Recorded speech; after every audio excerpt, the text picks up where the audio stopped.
Halo Sobat Penerbangan, video kali ini kita akan melihat momen di mana 3 pesawat super airjet menguasai apron Bandara Sultan Iskandar Muda dalam waktu bersamaan.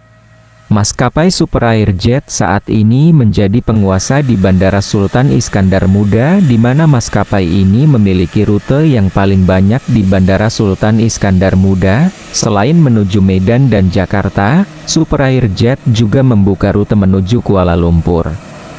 Semoga kedepannya akan banyak lagi maskapai yang mau membuka rute dari dan ke Banda Aceh.